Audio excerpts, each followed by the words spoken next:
পুড়ে গেলে খেতে ভালো লাগবে না, তখন মিষ্টির জায়গায় তেঁতো লাগবে। তো আমি গ্যাসের ফ্লেমটা কিন্তু বন্ধ করে দিয়েছি। এখনও এইভাবে পিস পিস করে নিয়েছিলাম, তাই কিন্তু খুব সহজে এটা ভেঙেও নেওয়া যাবে। দেখুন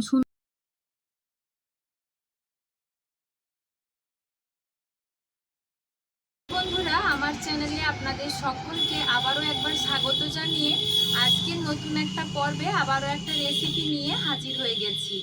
আজ বানাবো একটা অতি পরিচিত রেসিপি, তবে খুব সহজভাবে আমি আপনাদেরকে বানিয়ে দেখানোর চেষ্টা করব। আজ বানাবো বাদাম পাটালি। তাহলে চলুন দেরি না করে ঝটপট আমার আজকের এই পাটালি রেসিপিটা শুরু করা যাক। বাদাম পাটালি বানানোর জন্য আমি এখানে একটা বাটি মাপ করে এই চিনেবাদাম নিয়ে নিয়েছি। এবার বাদামটা কড়ার মধ্যে দিয়ে দেব, তারপর বাদামটা ভালো করে ভেজে নিতে হবে।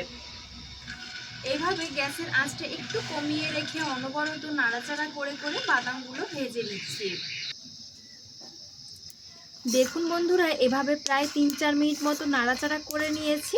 এখন কিন্তু বাদামগুলো সুন্দরভাবে ভাজা হয়ে গেছে। এই যে এভাবে ফাটতে শুরু করেছে আর একটা শব্দ হচ্ছে, তার মানে বুঝতে হবে যে বাদামগুলো ভেজে নেওয়া হয়ে গেছে। আরও এইভাবে একটুক্ষণ নাড়াচাড়া করে নিয়ে কিন্তু বাদামটা নামিয়ে নেব। খুব বেশিক্ষণ ভাজলে আবার বাদামটা পুড়ে যাবে, তখন কিন্তু খেতে একদম ভালো লাগবে না। তো এভাবে আরও কিছুক্ষণ অল্প একটু নাড়াচাড়া করে নিচ্ছি, দিয়ে আমি নামিয়ে নিচ্ছি। বাদামটা আমার ভেজে নেওয়া হয়ে গেছে। এবার একটু নাড়াচাড়া করে ঠান্ডা করে নিতে হবে। তারপর বাদামের খোসাগুলো হাত দিয়ে ঘষে ছাড়িয়ে নেব। তো কিছুক্ষণ অপেক্ষা করছি যাতে বাদামটা ঠান্ডা হয়ে যায়। বাদামগুলো ঠান্ডা হতে থাকুক, ততক্ষণে বাকি কাজগুলো করে নেব। আমি এখানে একটা স্টিলের বড় থালা নিয়েছি, সেটার উল্টো দিকটায় এভাবে একটু সাদা তেল বা ঘি, যেটা আপনাদের ইচ্ছে করবে সেটা কিন্তু একটু মাখিয়ে নিতে হবে। এই কাজগুলো কিন্তু আগের থেকে করে রাখতে হবে, তা না হলে বাদাম পাটালি বানিয়ে নেবার পর কিন্তু একদমই সময় নষ্ট করা যাবে না। যা করতে হবে খুব তাড়াতাড়ি করতে হবে, তা না হলে শক্ত হয়ে জমে যাবে। তো এভাবে একটু বেশি করে তেল আমি থালাটার পেছনের দিকটায় লাগিয়ে নিচ্ছি। আর লাগবে আমার একটা ছুরি, ছুরিটার গায়েও আমি অল্প করে একটু তেল মাখিয়ে নিচ্ছি। বাদামটা এখন অনেকটা ঠান্ডা হয়ে গেছে। এবার আমি হাত দিয়ে এভাবে একটু ঘষে ঘষে বাদামের খোসাগুলো ছাড়িয়ে নেব।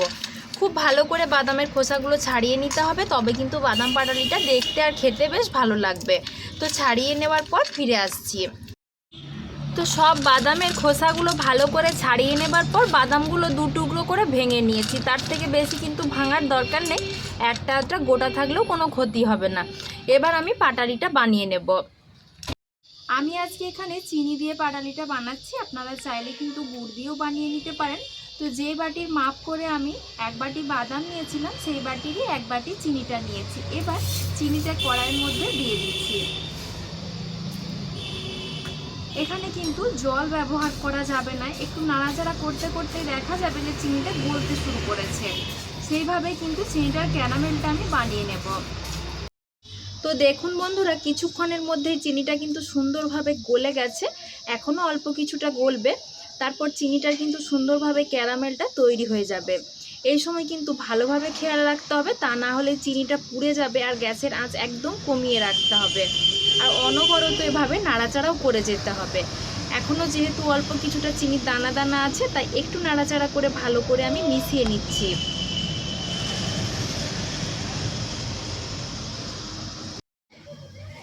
দেখুন চিনিটা কিন্তু সুন্দরভাবে ক্যারামেলাইজড হয়ে গেছে। এর চাইতে বেশি করলে কিন্তু পুড়ে যাবে। এবার আমি যে বাদামটা ভেজে রেখেছিলাম সেটা এখানে দিয়ে দিচ্ছি।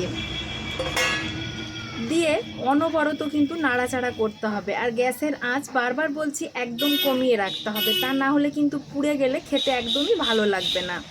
তো এভাবে ভালো করে নাড়াচাড়া করে চিনি আর বাদামটা আমি মিশিয়ে নিচ্ছি। সুন্দরভাবে একটা কালার এসে গেছে। এর চাইতে কিন্তু আর বেশি ঘন করা যাবে না, তাহলে কিন্তু একদমই পুড়ে গেলে খেতে ভালো লাগবে না, তখন মিষ্টির জায়গায় তেঁতো লাগবে। তো আমি গ্যাসের ফ্লেমটা কিন্তু বন্ধ করে দিয়েছি। এখনও কিন্তু গরম আছে, দেখুন সুন্দরভাবে এখনও এটা ফুটতে থাকছে। তো এবার আমি মিশ্রণটা একটা থালার মধ্যে নামিয়ে নেব। এই কাজগুলো কিন্তু চটজলদি করতে হবে। এবার এই থালাটার মধ্যে আমি নামিয়ে নিচ্ছি।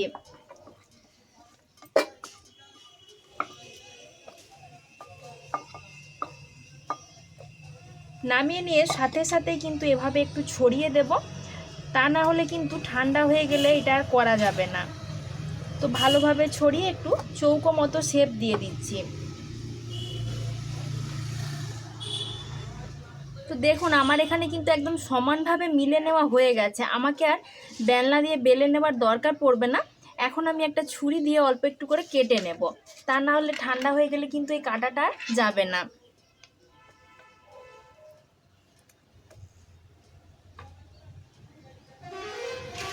তো যেমন শেপে বানাবেন সেই রকম করে কেটে নিচ্ছি। অল্প একটু ঠান্ডা হয়ে গেছে, এবার আমি এটাকে কেটে নিচ্ছি। পুরোপুরি ঠান্ডা হয়ে গেলে কিন্তু একদম কাটা যাবে না, সেই জন্য এখনই গরম থাকা অবস্থাতে এইভাবে একটু সরিয়ে নিচ্ছি। এতে করে ঠান্ডা হয়ে যাওয়ার পর কিন্তু খুব সহজে আমি কেটে নিতে পারবো। আমি বড় বড় করে এখানে 4 টুকরো করছি, আপনাদের যেমন ইচ্ছে হয় সেরকম করে আপনারা করতে পারেন।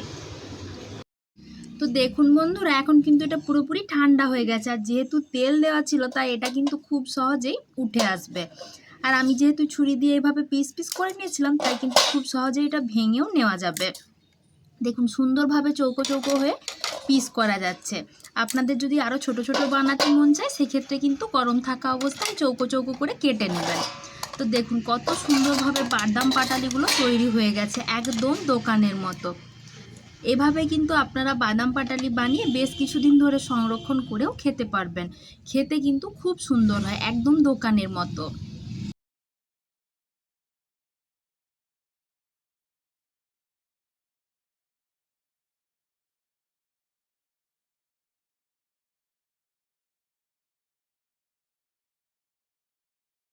তাহলে দেখলেন তো বন্ধুরা, বাদাম পাটালি একদম দোকানের মতো বানিয়ে নেওয়া কত সহজে আর কত কম সময়ে কিন্তু এটা বানিয়ে নেওয়া যায়। আর খেতে কিন্তু একদম দোকানের মতো হয়, আপনারা একবার বানিয়ে নিয়ে অনেক দিন পর্যন্ত রেখেও এটা খেতে পারবেন। তো আমার আজকের এই সহজ রেসিপিটা আপনাদের কেমন লেগেছে অবশ্যই কমেন্টে জানাবেন। ভালো লাগলে লাইক ও শেয়ার করে দেওয়ার জন্য অনুরোধ করছি। চ্যানেলটাতে নতুন বন্ধু হয়ে থাকলে প্লিজ চ্যানেলটা সাবস্ক্রাইব করে রাখবেন, যাতে আপনারা প্রতিদিন এরকম নতুন নতুন রেসিপির আপডেট পেতে পারেন। আজকের মতো এই পর্যন্ত, সবাই ভালো থাকবেন, সুস্থ থাকবেন, দেখা হচ্ছে পরের ভিডিওতে। ধন্যবাদ।